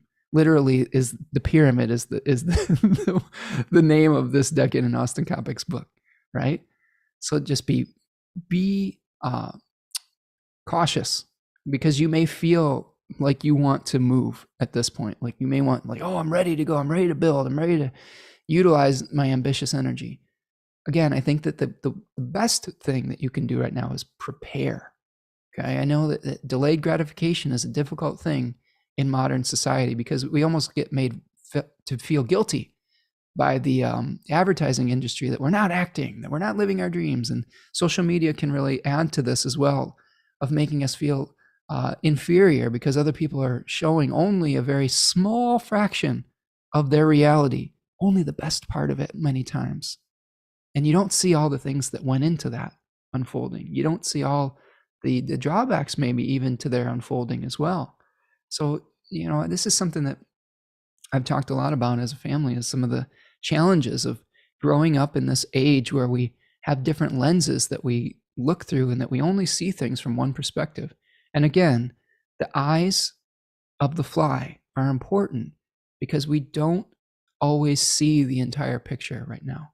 And I don't think that we're seeing the entire picture as a community right now either. Okay. So Scarlett is saying, make a plan of action. This is a great time to make a plan, but you don't necessarily have to make the moves yet. Okay. We've got someone joining us from Texas. Token 54321 says, yeah, we've been getting tornado warnings. My mom and I were talking about it yesterday. Yeah, I mean, Texas is a volatile place weather-wise right now, and with some of their challenges with their power grid not being connected with the rest of the power grid in America, that can lead to extra problems. So I wish you luck there, Token, with some of the potential weather challenges that may come up in various parts of the country. So I guess what I will say is if you're listening to this now in advance, I think one thing that you can do to prepare is have a good emergency plan in place. If you live in these places that may be more susceptible to extreme weather patterns, have your flashlights ready, have your emergency food, have a discussion with your family about what you would do if you lost power for a few days. I remember at the end of the year last year, we lost power for just a little over 24 hours. And it really showed us that our emergency plan wasn't very good. None of the flashlights had batteries. We couldn't cook anything. We didn't have a good plan. And I think that I'm not trying to fearmonger here. I think it's important to be prepared for the challenges that we are going to be experiencing as a community due to some of the weather challenges, right? I think that we do have to acknowledge that we're seeing some major shifts in our climate and climate change, and that's going to require us to be flexible as human beings moving forward. Doesn't mean that we won't ever have to, that we won't ever enjoy our lives again, or everything's going to be a disaster. It just means that we will have to deal with some challenging situations sometimes, and fortune favors the prepared. Okay. Token says, definitely getting the F out when the time is right. Yeah. Well, I wish you luck, my friend. And I hope that you're able to stay safe and that you have a good plan, and good luck with all that. Okay. So here, that's our Mars Venus conjunction. The plan may be coming together on some level a little bit. It's also conjoining a fixed star called Vega, which it has to do with artistic sensibility and charisma. This was in a constellation called Lyre, the Lyre or Lyra, which was the instrument or the harp of Orpheus. So there may be something where utilizing your artistic ability is important around this period of time. So instead of doing some huge grandiose plan, maybe utilize this point of time to do an art project, to make something, to craft something. That's a great way to kind of utilize this energy in like maybe a smaller, more humble way that can give you the confidence to keep building after that. Creativity is not a one-time act. It's a practice. And I think if you overcome the initial inertia, you'd be amazed at all the things that will open up, and all the energy centers that will open up, so that you can become more creative into the future, and maybe on a larger scale as you move forward. But start small. Okay. There is one more aspect around this decan, and that comes on the 17th. And it's slightly minor compared to the ones we've been discussing, but we do have a sextile between Jupiter and Uranus. And this may lead to a spark of innovation, potentially, a new way of thinking about how to utilize those resources. Since it's a sextile, sextiles were considered of the nature of Venus because of Venus's relationship to the lights in the Thema Mundi, the philosophical natal chart of the world. So there may be some unexpected help that you receive at this period of time with Uranus in the second decan of Taurus, which has to do with charity, with sharing resources with one another, with the Six of Pentacles you can see here. And maybe it's a wish fulfilled. Maybe there's something you've been wishing for and you unexpectedly get a bonus or something of that nature, that you get some kind of help. I think that this could be an unexpected good thing that we see that we are receiving through potentially through some actions that you've taken in the past. All right. So that's what I've got for the the third decan of Aquarius. So I'm going to stop my share again here for a minute, and I'm going to talk to you about Pisces 1. Thank you so much for hanging out with me today. We're rolling along here. Again, if you're enjoying this show, this channel, make sure you like that video and subscribe if you're new. If you'd like to make a material donation to the work that I do, there's a little $sign in the chat. That's called a super chat or a super sticker. It highlights your question if you have one, or it's just a way of donating and supporting the show. So thank you so much for that as well. All right, so let's talk about Pisces 1. So we're talking about the time period now between the 18th of February and the 28th of February. So Austin Coppock calls this decan the labyrinth. All right. So this is where we've left something behind, and we've submitted and surrendered to a higher calling, a higher purpose, some kind of emotional quality. The cups were generally associated with water, and this may be a more emotional type of dealing with our reality rather than an intellectual one that we experienced with Aquarius, the air sign. So the first decan of Pisces, we see the 8 of Cups. And in it, we see a figure that is leaving behind these 8 stacked cups, leaving behind something that he had built up, potentially going off into the imagination, going off into the inner realms of his mind, of his imagination, off into the waters or the ocean of consciousness, and exploring the more subtle aspects of life, the hidden undercurrents, the mythological value, right? One of the gifts of studying myth and of studying the things that we talk about here today on the channel is being able to see the things that unify us, the invisible threads that unify us in our physical reality. And the thing about myth is it is figurative language. It is comparing one thing to another. So we have an actual story, like when Pisces, here we have the story of a labyrinth, right? And maybe you can think about the labyrinth of the Minotaur, where we're having to go in and conquer a beast. And maybe that beast is our own inner critic on some level. And we can apply that to our own psychological experience. And it's not physical. We're not literally going into a labyrinth. We're metaphorically going into it. And that's the realm that Pisces exists in. Its opposite, Virgo, is dealing with the physical reality, crafting something and bringing it into form. Here we're going internal. Here we're saying, what are the undercurrents? Where do we find meaning? What does this mean? How is this thing like this other thing, but maybe a what is the word I'm looking for? Almost like an illusion. That's one way you could think about it. That's where we have to be careful that we don't mistake our metaphorical reality for physical reality. That's where we have to practice balance. Now, this first decan of Pisces is the Sephira of Hod.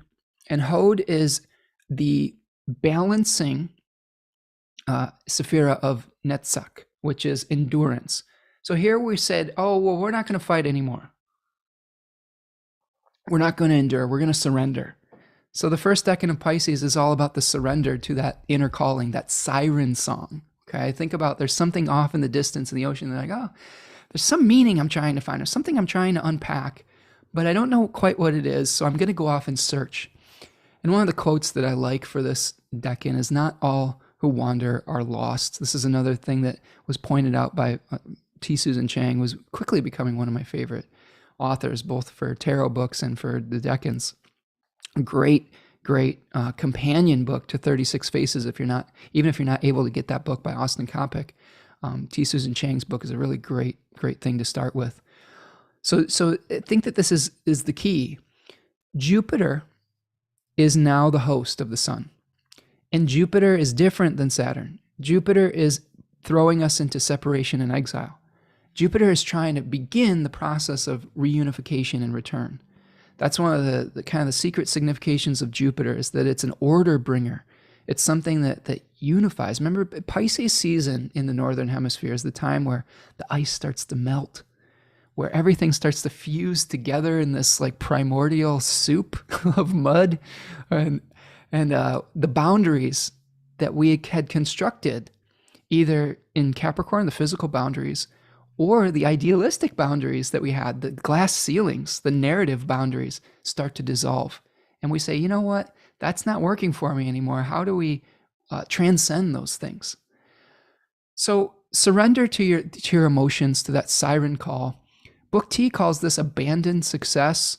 Thoth calls it indolence. So you have to be careful that you're not getting too lazy around this period of time as you go off in your inner journey. It's important to keep balance. Here's another facet of the fly symbol, is it's important to take care of your body when you're going through, especially Pisces season. It's easy to go off into your mind and your imagination and neglect your physical reality. This is one of the reasons that Mercury is in its exile and its fall in Pisces, because the details, the everyday details of life, the categories that we're able to separate things out into, are really functioning very in a boundarylessness way in Pisces. So it's not great for budgets, and it may not be great for personal hygiene as well. So make sure you're showering and taking care of yourself, that you're double checking all the numbers, and stay connected and grounded during this period of time as well while you're journeying. Here's why this is important. When you're going on the intellectual or emotional journeys, I would say emotional journeys of Pisces, it's very easy to get lost in that world, lost in the labyrinth. And what happens when you go to the extreme of getting lost in the labyrinth is that eventually you will have to wake up to physical reality, and it will return with a vengeance. It will return in a way that is painful. If you get out of balance and equilibrium, you forget to pay the bills. You forget to take care of yourself. You get sick. You have a late fee on your rent or something like that, whatever the bill is that you've neglected to pay because you've gone off into your imagination. It makes coming back and dealing with reality twice as painful. And if you balance out the dream with keeping one foot on the ground, it's an important container for that dream, so that the dream doesn't become toxic. Okay? It's really important. It was something that was really hard for me to learn as a young person who was a dreamer. Okay? Please make no mistake about that. I was a musician, an artist, a poet. I live in this mythological world. I see things, symbols everywhere. There's, for some people, it's hard to tap into that. For me, I'm like overwhelmed by it all the time. This is, I think, part of having Mercury and the Sun in the 12th house, is we're just a flood of all of these subtle meaning things. And it can feel overwhelming. That's part of the self-undoing, I think, of the 12th house, is just feeling overwhelmed by the hidden realms of reality, to the point where it's really difficult sometimes to come back. And what I've had to learn is that I have to be super on point with my physical details. This is why I probably manifested a Virgo stellium in my second house. I need a budget. I need a system to contain all these things, so that when I do go off into these dream states, that I'm not going to lose myself, right? I have a bird statue behind me. I don't know if any of you can see this. I don't know if I can shift this here for a second. You can see over my shoulder here, there is a statue of a bird. And that bird is a nuthatch. This is a carving that my grandfather gave me when I was a teenager. And the nuthatch is a bird that is a woodpecker that can climb down trees. And he wrote he gave me a little like inscription on the bottom that I didn't even realize was there until like a few years ago. That it was dedicated to me, and it's been a powerful meditative symbol for me as far as being able to take that wisdom from the ethereal realms and ground it practically. That's why I do the work that I do here. That's why I like to teach, hopefully by bringing it to you in a way that's digestible. So be like the nuthatch during this period of time. Go off into the imaginal realm, but also balance it out with taking care of the physical reality so that the return isn't as painful as it could be, okay? The daimon or spirit with this decan is called Okeanos, which is, it roughly translates to ocean, right? But the Okeanos, I believe, was a series of rivers that surrounded the earth in the Greek creation myths. But the way that we can think about it is somewhat similar. It is going into the ocean of consciousness, the rivers of consciousness, and becoming one with the divine again. Okay.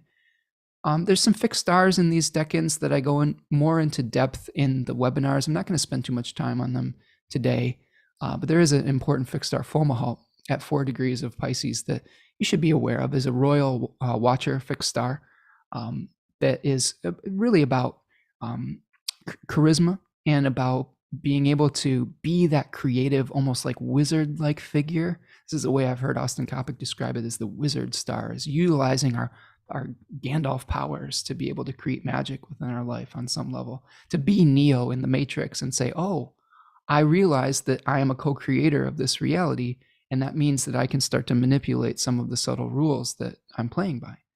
You have to be careful too that you don't over manipulate those rules. There's also the negative side of it is, trying to utilize those subtleties only for self-serving purposes and trying to control others. That's one thing that you have to be aware of.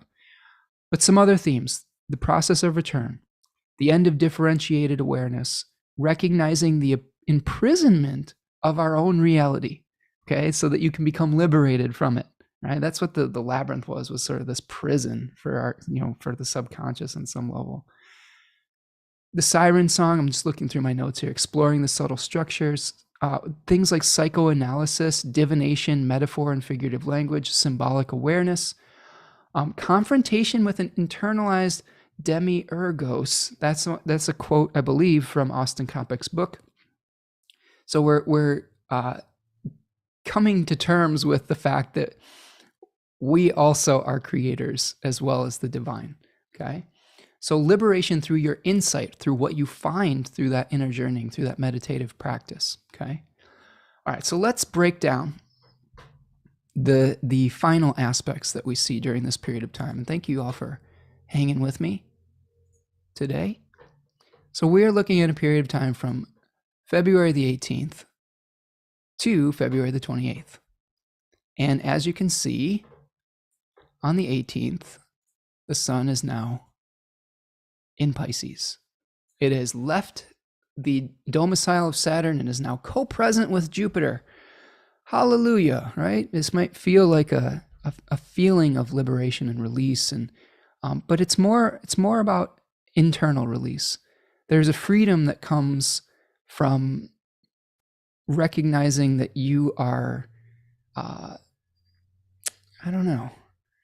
that you are some kind of dreamer, right? That you are dreaming the dream. Are you the dreamer or the dream? So it's more of an internal liberation than a physical one, I think, in this case, an emotional liberation. So I wouldn't necessarily mistake this time period as, oh, all bets are off externally, because Saturn is still in Aquarius, and Saturn is still very strong and still in a place of exile and separation.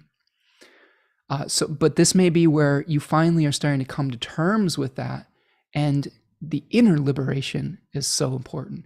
As an introvert such as myself, I've had to go through this period of time throughout the course of the pandemic, just with living with this rich inner world, and that's really gotten me through a lot of the difficult times that we've all been going through. And for some of you that are more extrovert, I really empathize that this may be a very difficult time. But balance is the key, right? Being able to cultivate that inner world is important right now. And Deborah, thank you so much for the super chat. I really appreciate your donation. Thank you so much. I appreciate you helping me to gift me the time to do all this research and to dive into these labyrinths and these oceanic waters and hopefully bring something valuable to you.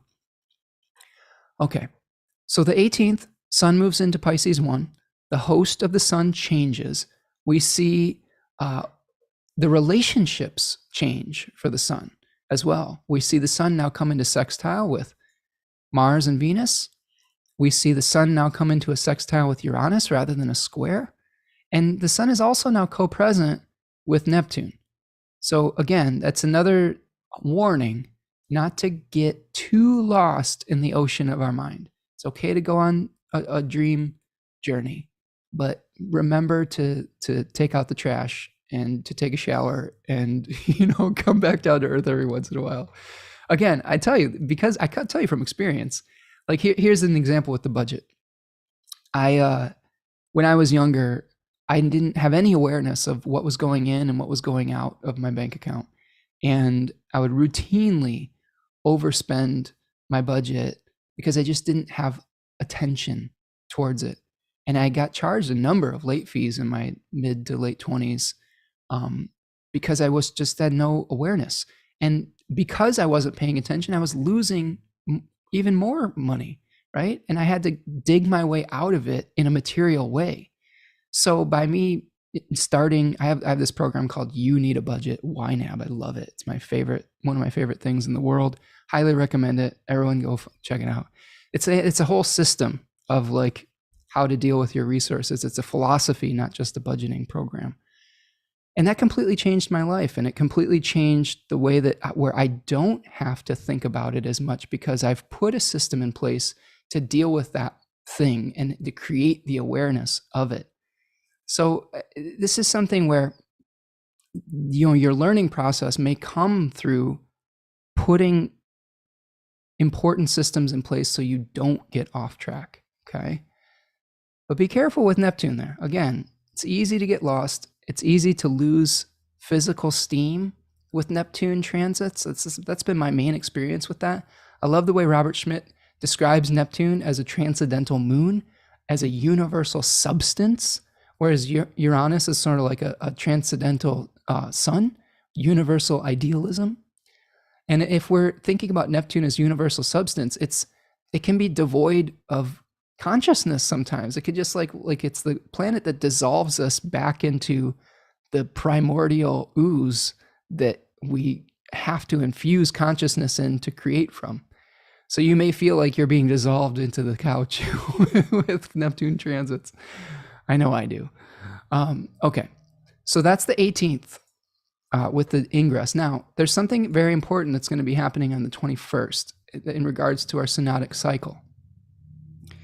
So here, we're seeing the heliacal rise of Saturn, okay? So this is where we have a degree of separation, a 15 degree of separation between the Sun and Saturn, okay?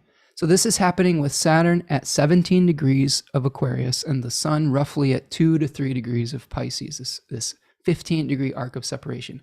This is when Saturn literally becomes visible in the early morning hours. So we call this the heliacal morning rise of Saturn, rather than like the evening set that we saw with Jupiter, where it's the last time we could see Jupiter. Here's the first time we could see Saturn within this new cycle after it got reborn in the heart or the furnace of the Sun.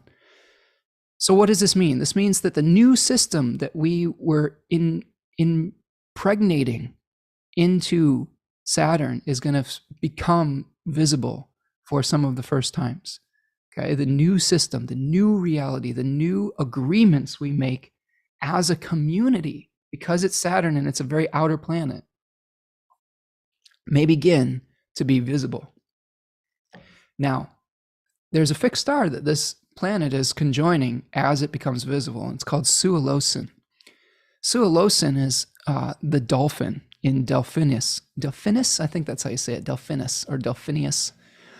And so this is a constellation that it's actually sort of positive. This is a positive, playful animal where we could think about it as an intelligent playfulness, potentially eccentric thinking, but living between worlds that we see in that Six of Swords experience.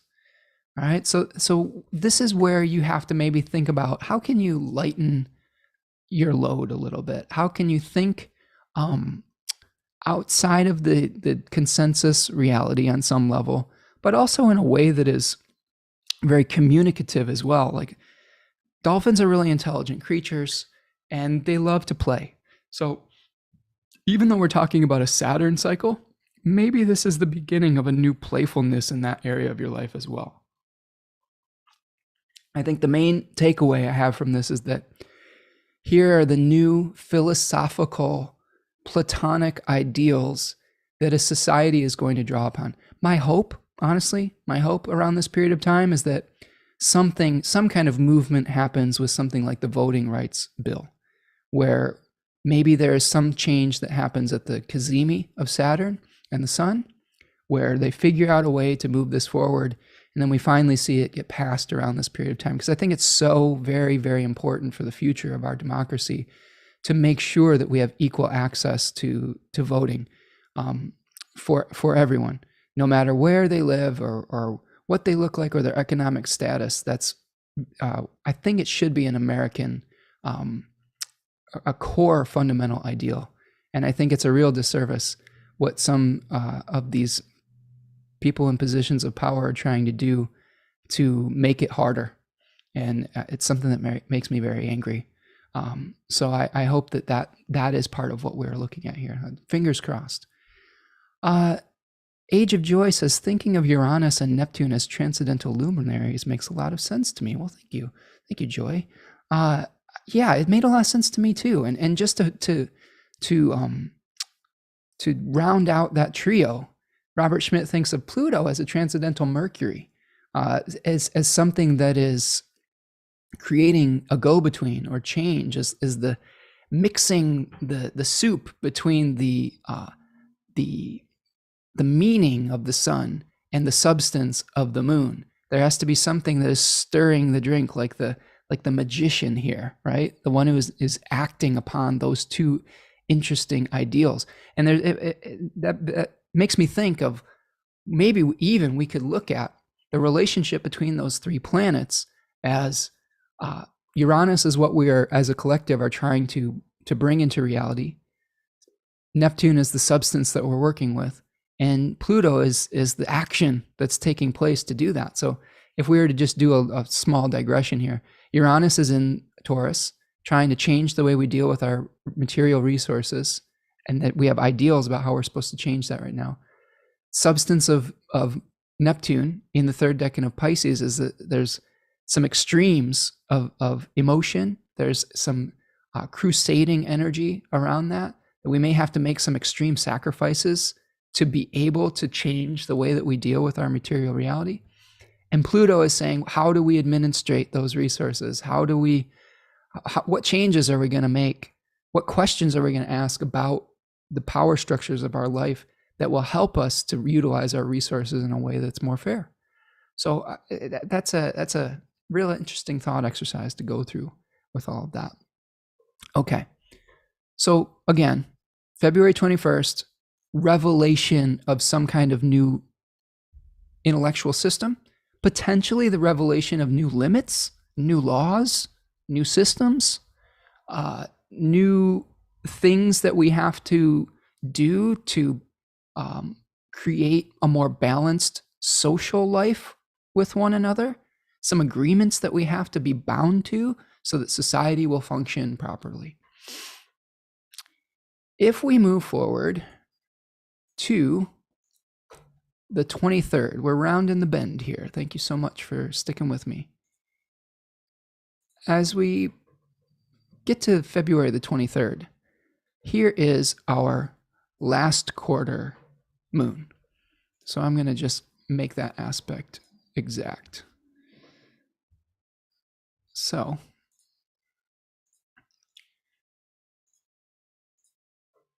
here is the last quarter moon at 5 degrees of Sagittarius, squaring the Pisces sun at 5 degrees. So, remember earlier I talked about Dane Rudyard and the lunation cycle. So both of the squares of the sun and the moon were considered crisis points in that book. And the first quarter square was a material crisis of trying to bring something into being, because the moon is waxing, it's increasing in light. We're trying to infuse the light of the sun into a material form. Now, when we have the moon at the last quarter square, the moon is waning, it's losing light, it's releasing something. So this is the existential crisis that leads us to make a shift and to let go of something. Okay, so we may have an existential crisis between the outer action, our outer philosophical movement, and our inner world that may be challenging and causing us to potentially re-examine some of our belief systems. I think this is a very what does it all mean type of last quarter. And it may be frustrating. There may be some action that you want to take, because the first decan of Sagittarius is all about speed and action. It's also associated with Loimos, the god of plagues. So there may also be some questions about, COVID and things like that, and how we're moving forward with all of those things. That would not surprise me at all. We may have some frustration because we want to move forward, but it's really requiring an inner journey right now. So take the time to slow down, I think, is the first thing at this last quarter moon. Realize that you can take a journey, whether it's inner or outer. One of the things I've been talking about with my lovely young daughter is she is wanting to become a librarian. And we've been talking a lot about how books can take us on journeys and connect us to worlds and different worlds. And they are the great creators of empathy, because we can experience someone else's reality. We can travel to distant lands. We can be a different person or a different character so that we can learn from that experience. And this would be a great time, I think, to get some great books from the library and go on some of those inner journeys, I think, as well. If you're feeling restless, it can be a really healing experience, I think. The sun is also going to be conjoining a fixed star called Deneb Adige, Adige. I think that's how you say it.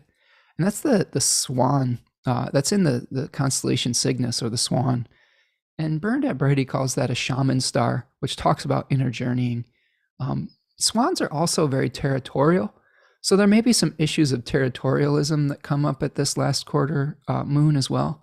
So again, themes of action versus ideals, confusion potentially over your outer action when inner journeying is maybe required, and then haste due to wishing things are better than they actually are. This is something I've seen in my community, is people going about their lives as if nothing is going on. And we're seeing, as of the time I'm recording this, some of the biggest spikes in the pandemic of COVID that we've seen throughout these last couple years. And a lot of it is because we've, at various points in this journey, we've hoped that things were done or over, that we could just release some of the limitations. And it turned out that they weren't.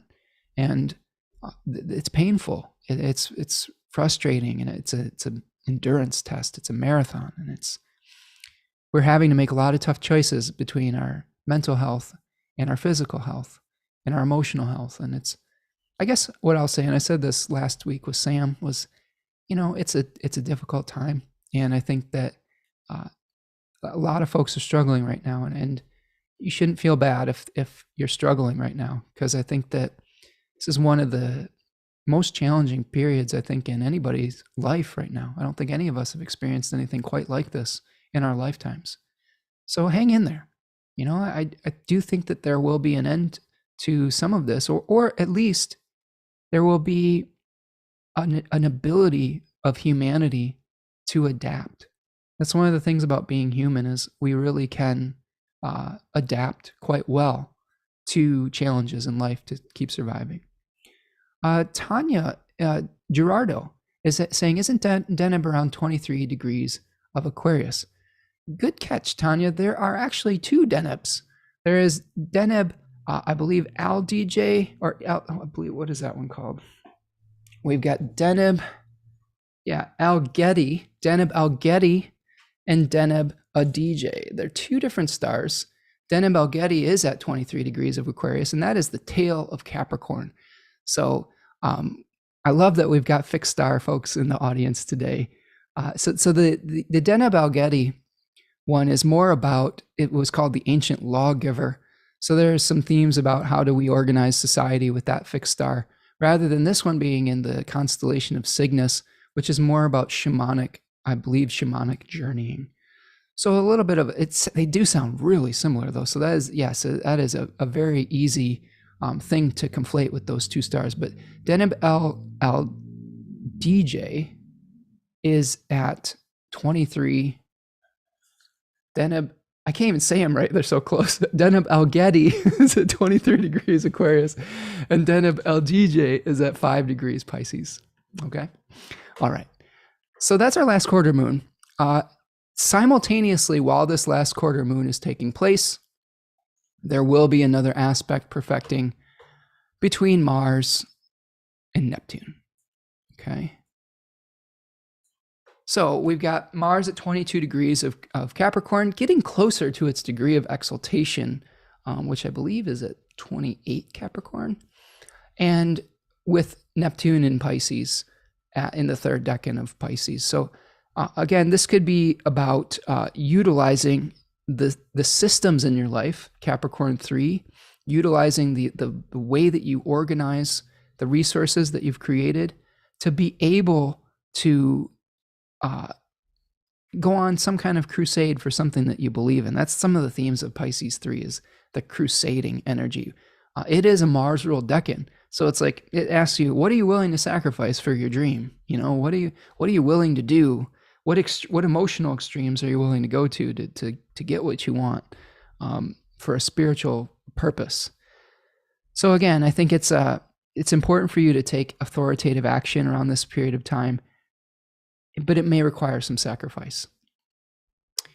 All right, let's, one more. There's one more. I knew I was going to forget that.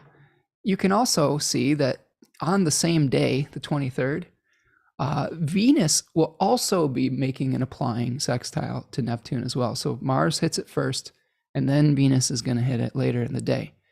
So again, similar themes, but we are going to be potentially taking action to organize some of our resources for that specific crusade.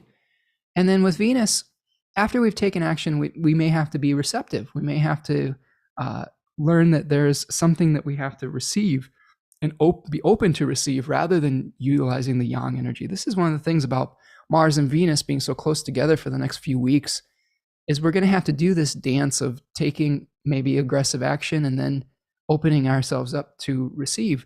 That dance of yin and yang, and knowing when to do each one, I think is important. So, it's going to feel sort of like gas brakes, like action, rest, all of those things for a few more weeks.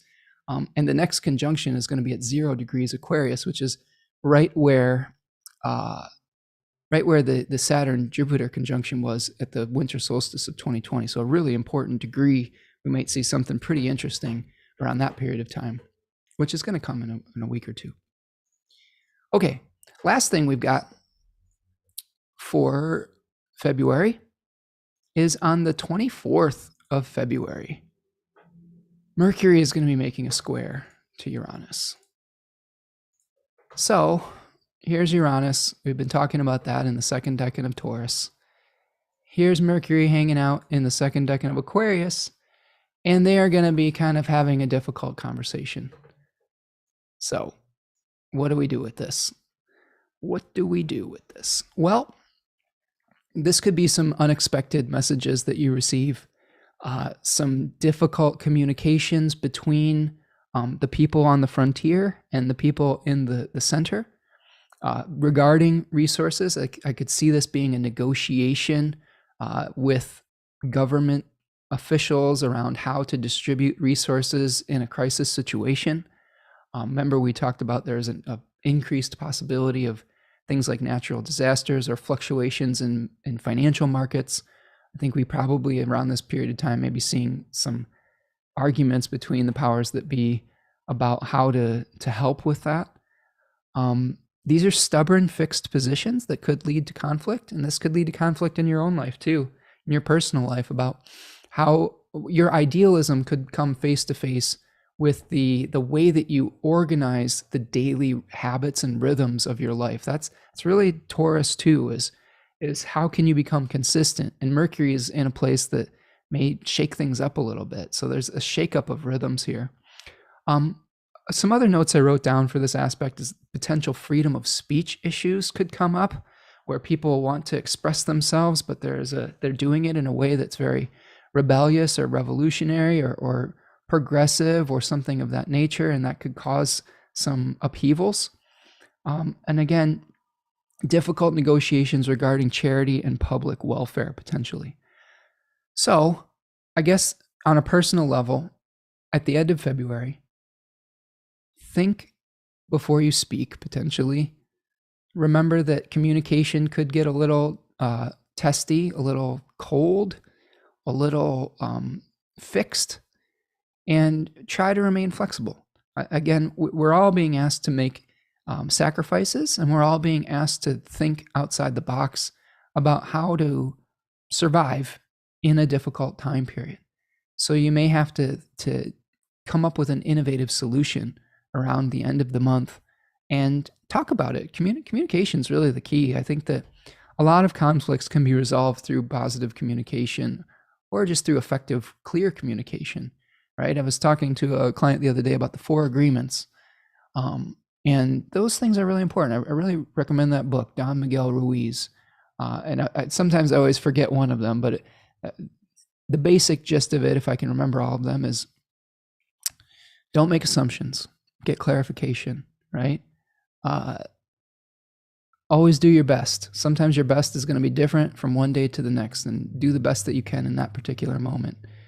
Be impeccable with your word. That's important too. So it's important maybe even not to speak ill of someone or to say something that you don't mean, right? And then the last one, oh geez, what is the last one? I got hung up on a different one that I forgot. So somebody who knows the 4 agreements, tell me what the last one is here. Remember, I have a 20-second delay, so I'm hanging on the line here. But we've got, don't make assumptions, be impeccable with your word. And I don't know. I forget. It always happens. I always get 3 out of the 4.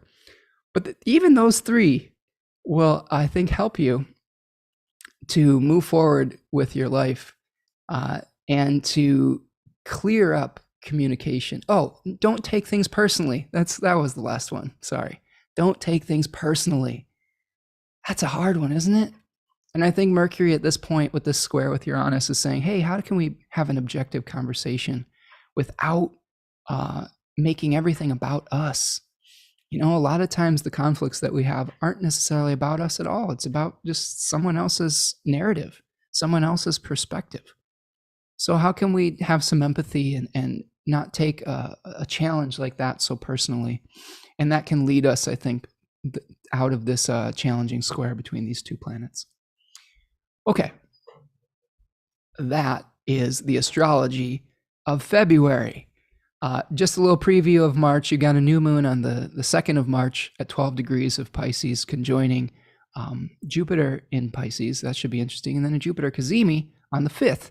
There are also going to be squares eventually between, I believe, Mars and Venus and Uranus in that particular area of time as well. So some challenging squares with Uranus, again, making us think outside the box, some unexpected things coming up in our life, but also a fairly positive new moon conjoined Jupiter that I'm pretty excited about. So keep your eyes peeled for that. Let's get through this period of time, though, where we have to live within these limitations and navigate them with grace, right? I'm going to stop my share for a second here and finish this up. So again, I think we've been talking about the fly enough where we don't have to completely rehash that, but that's the animal symbol for the for the month. Here are some of the notes that I wrote down. Change, growth, persistence in reaching goals. Population increases rapidly. Finding value in things that others consider trash. Keep your environment clean or your body clean. Don't let the little things irritate you. Get a bigger perspective. 2 eyes made up of 4,000 smaller eyes, seeing things from different angles and multiple viewpoints. So that's important with all of our Aquarius stuff. Again, taking care of the details, but also having a wider vision as well. And then number 62, hexagram number 62, is called exceeding smallness, preponderance of the small, smallness and excess, conscientiousness, keeping a low profile, reining in your ambitions, maintaining your dignity in everyday life, and paying attention to the details. And the quote from Jack M. Balkin and The Laws of Change, my favorite translation, says, exceeding smallness, success. It is beneficial to persevere. Small things may be done, but great things should not be done. The flying bird leaves behind its song. One should not go up, one should go down. Great good fortune. Okay? So, here's what I wrote down for this. Stay humble. Maintain a low profile during this period of time. Stay grounded like the nuthatch. Stick to your everyday matters and your ordinary routine. You don't necessarily have to do anything crazy out of the ordinary right now because it's winter. We're not going on this huge journey right now in the middle of winter where there's no resources and we might freeze to death and get hypothermia. There will be a time for journeying, but today is the time, the winter season, that no matter where you are, right, is a time where we have to work within the limitations that we have, the Saturnian limits. Pay attention to the minutia of life while also understanding how it fits into the bigger picture, okay? Little steps can multiply like the fly, remember? One little fly can create 500 more, right? Don't bite off more than you can chew in a time of scarcity. That's important. A lot of times we underestimate the time it takes to, and the commitment that it takes to do something in a project. I do this all the time. I underestimate my webinars all the time, how long it takes me. And sometimes I have some painful weeks leading up to it because I'm so meticulous about all the things that I want to put into it. And I always underestimate how long it takes to do it. So try to pace yourself. Be realistic about what you can achieve. Accept the current limitations of Saturn and Aquarius. Potentially lower your expectations to avoid defeat, failure, and suffering. I know that's not like the most inspiring thing, but that can keep you sane, you know, and in a time that requires that might be the smartest thing that you can do. Be conservative with your expenditures and finances. Being frugal, I think, is important during this period of time, especially if we see if Michael Bryant, who is a very good astrologer, okay, very good, if he's right, there may be some fluctuation with our financial markets, and we may need to really, reel in our budgets and make do with less for a temporary period of time. So hang in there. Thank you so much, Scarlett, for the super chat. I appreciate you. I appreciate all of you. I love going on these journeys with you. If you are enjoying these, please hit that like button, subscribe to the channel, leave me a comment, tell me about your experience over the course of February. If you have a question, I'll try to get to the question. I always love checking the comments. If you want to make a donation, there's this super chat feature that you can do here, or you can buy me a coffee at buymeacoffee.com, or sign up for a reading or join me at the webinars. Those are great ways to support the work that I do here. I try to share as much as I can on this channel. And then I have more in-depth stuff that I do in these webinars. And that's a great way to support the work that I do, is come and join me for those. And you can also get a recording if you can't join me live as well. But yeah, hopefully you'll be able to join me for the decans of Aquarius on February the 12th at 1 p.m. on Saturday. And remember, there's a 20% discount with the code Aquarius20 until the 1st of February. So that's what I've got here today for all of you. Thank you so much for being with me today.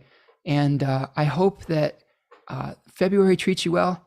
And remember, be kind to one another, be kind to yourself, and we'll all get through this together, hopefully. So take care, everyone. Peace.